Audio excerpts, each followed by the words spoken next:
In today's episode of the Path Monk Presents podcast, I'm with Katie Sloan, and she is heading over as a marketing director at Core Technology Systems. And we're going to be learning all about today what who Core is helping, who they're helping out with their services, and also how Katie is thinking about growth. Welcome to the show. Thank you very much for having me. Maybe give us a 360 overview. What is Core Technology Systems all about? Okay, wow. Well, Core has been around for over 31 years. So since 1990, we say we've been transforming business through technology. We're a cloud managed service provider and Microsoft Gold partner with 15 competencies.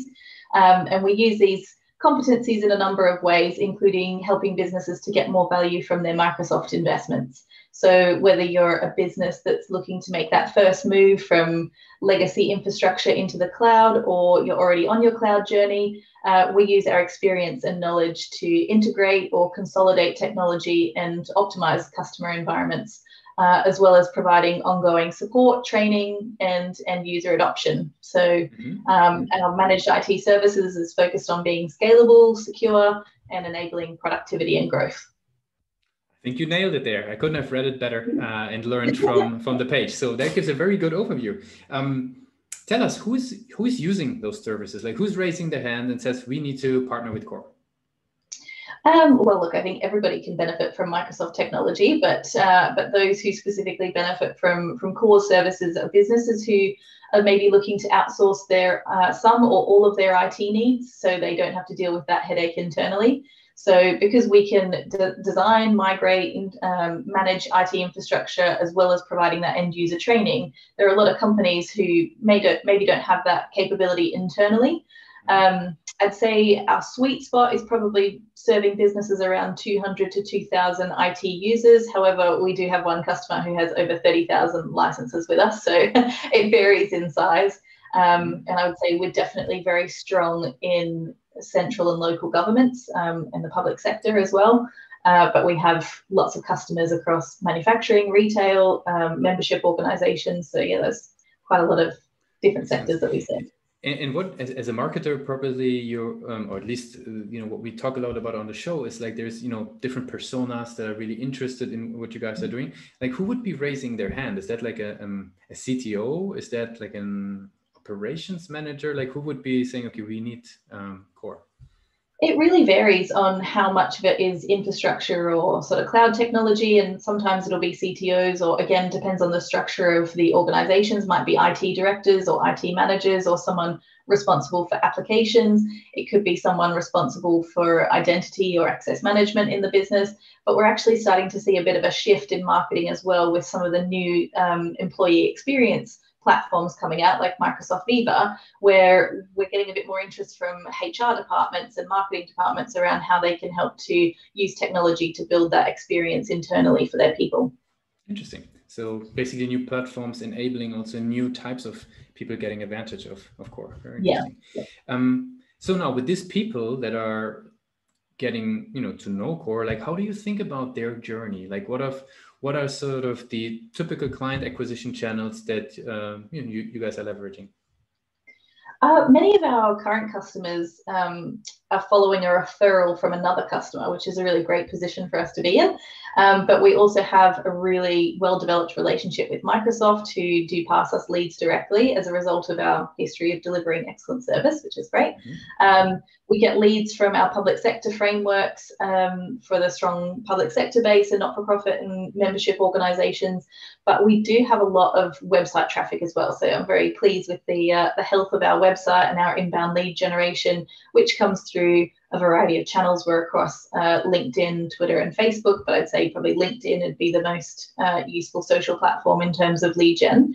And it's definitely an area we're finding our decision makers on their prospect journey coming to research organizations. They start looking a bit more for some of that thought leadership material and understanding what are the latest trends that they should be looking at. But our website journey is something we're really assessing at the moment, and we know we want to do some more work to develop that journey in a way that doesn't break our great SEO that we have at the moment as well. So we've always got to have a nice balance there. I was actually about to ask you, because a lot of the marketers that we have on the show, they're very critical with the journey on their websites and the website in itself. Like, where would you see the strength of the current website versus where do you feel is the biggest room for improvement? We've definitely got strength around our managed services, which is key, being as we're a managed service provider. So that ranks quite well in terms of SEO. So we know that we're hitting the right information that our prospects and customers are looking for.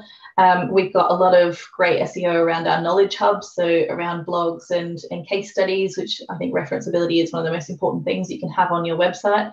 From my personal point of view, I think we can do some more with design. Our whole website is hosted in HubSpot, so that's been a new challenge for me coming into this role, because I've never had a website that was fully created in HubSpot before. And so, yeah, I think there's a few things that we could definitely improve, but content is one where we've got strength areas, and then we've got areas that can be improved, because we really want to have that nice journey where you can follow where the prospects go on our website and see that they're getting the value out of what we're putting on there. I want to switch gears slightly and talk with you a little bit more generically about marketing, because you've been in different roles in the marketing arena. So I'm curious, what have you personally found to be the challenge when it comes to bringing in innovation into a marketing function, not necessarily at core, but just in general? So innovation in marketing is a challenging one, because there is such a minefield of information out there around marketing, and there's always new applications, there's new ads popping up every single day on LinkedIn. So I think that's a big challenge for me, is having the time to actually do the R&D into the different solutions that are available, and being able to really quickly assess what is right for us, because you have everybody who wants to come and give you their pitch and spend half an hour telling you why the business is great, and then you get to the end and say, right, what's your cost, and it ends up half the time being out of our budget, because there's so many things we're trying to do. And when you've got customers whose expectations are growing all the time, and they're expecting things faster, and they want more upfront, and they want more value. So it's how we can make sure that we're delivering that value across the right channels at all times, and particularly that's obviously changed in the past 12 to 18 months as working habits changed, and locations changed, and how people use their working environments at home has changed. So yeah, it's been an interesting journey, that's for sure. Interesting. We spoke about the journey on the website a little bit. Sort of with your years of experience in marketing, what have you found to be actually the challenge when it comes to conversion optimization on the websites?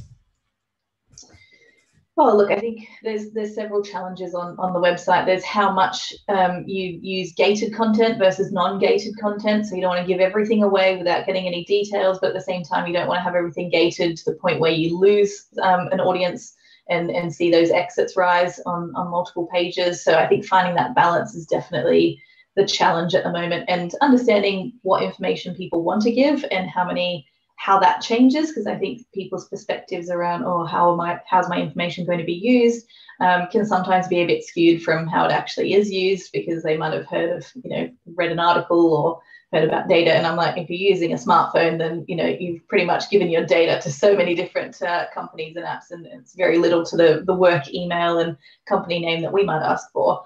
But yeah, I think that's been definitely been a bit of a learning curve around that journey, is making sure that we're getting that balance right of they have enough content up front to go, yeah, I want to hear more from this organization, and that then when they go through the gated content, that we're actually giving them more. We're not just repeating content that's already been provided publicly, which I see from other organizations, and I'm like, well, this is a bit of a waste of time, isn't it?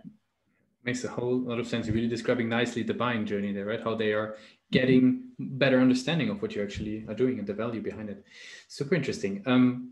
Let's switch gears one more time, because we also love to talk a little bit about the people that are actually behind all the marketing magic. So you mentioned it's a bit of a minefield. There's a lot of information out there about marketing. How do you filter? Like, what is the way? How do you decide what to read? And what is your favorite places to learn for marketing? Yeah, that is a good question. Whilst I know it's an unhealthy habit, I will say that I'm a terrible scroller in the mornings. So when I wake up, I will go straight onto LinkedIn and have a little scroll around what's out there, because I found LinkedIn has been a great platform from a work perspective to just keep across a little or a broad understanding of what our partners are doing, what some of our customers are talking about, what's happening with our suppliers. So I obviously follow a lot of Microsoft influencers and experts and know what's happening in the marketplace there. I follow other marketeers as well, just for a bit of inspiration, because it's nice to see different things that are happening, particularly agencies that are growing. And I quite like following some agencies because they tend to do some of that research for you and tell you what's up and coming and new and you need to be aware of. But yeah, I'll be honest, there's a lot that I kind of scroll past, and then there are a lot of articles that I'll save and I don't get time to read, and I feel like I wish I could put more time in to do that. But I would also say it's really a team effort. So I have a great team who are very diverse in our experience and our background and our skill sets. So we pick up different things and we share ideas with each other. And I encourage, both the sales team and the marketing team to share those ideas with us, and also some of our operations experts as well. They know the stuff in their fields, and so they're really great at telling us, this is some interesting information that we should be talking about in the marketplace, because they know what's going to be relevant to the personas that we're trying to target. Cool.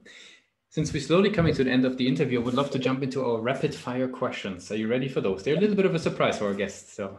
Okay, sure, no problems. What's the last book that you read? The Silent Man by J.D. Weston. Mm-hmm. What's the one single thing that the company's focused on the most at the moment? Our company? Mm-hmm. I would say overall organic growth. So looking at how we can deliver added value for our customers to keep on growing this year and into the years beyond. If there would be no boundaries in tech, what would be the one thing that you want to fix for your role? Ooh, for my role. Can I say unlimited marketing budget instead of tech? That would be nice. I think we have some really amazing technology, and I'll be honest, I really enjoy using HubSpot. I think it's been a great one. Making it a little bit easier for non-techies and designers would be nice. So something to just make that process of creating nice design a little bit easier would be good in a platform like that. Mm-hmm. What's the last thing that kept you awake at night about the company? I think my very ambitious plans for marketing and not having enough time to do everything that I want to do. And now, if you allow, I would do a little bit of time travel with you. I would go back with you to the days of the Canberra Institute of Technology. And I would basically ask you, you're now stepping out into the world of marketing. And I wonder, what is the one advice that you would give yourself on hand with what you know today? Look, I have not had a career in marketing for very long. I'll be honest, it's probably been 5 years of marketing. Previously, I worked for the Australian government. I ran my own online business. I was in project management. So I would just say, and it's funny because I was asked this question a couple of weeks ago. We did a work experience program for 54 Year 10 students. And I said to them, look, don't worry about having to have your whole career figured out. I think I stressed so much at that young age of needing to know what I was going to do forever and how I was going to be successful. And I would say the most important thing is find something that fuels your energy, because I think if you love what you're doing, it helps you to become more creative, more innovative. You make amazing relationships along the way, and whether you like a job or not, you can learn something from it. And I've learned so much from every job that I've had, that now I can choose to do what I enjoy doing and know that there's always going to be more opportunities because I've built those skills to be adaptable. Very cool. Katie, I really appreciate you took the time with us today to be part of Pathmark Presents. I want to give you the very last word. If somebody would be forgetting all that we discussed about Core, what's the one thing that they should remember? I think, a lot of companies talk about being customer centric, and I would say that Core is people centric. So we're very focused on not just delivering those solutions and services to optimize and maximize your Microsoft investment, but we want to make sure that people are having a great experience, and that's both employees and customer experience. So, from being the chosen partner to deliver and deploy the first instance of SharePoint back in 2001 for Microsoft, which is a very special moment for us. We've always been about delivering that great experience for our customers and our people. And I hope that Core's people and culture will be something that continues to attract businesses to want to come and meet us and work with us. Katie, I really appreciate you took the time with us today. Thanks a lot for being a guest on PathMark Presents. Thank you very much for having me, Lucas.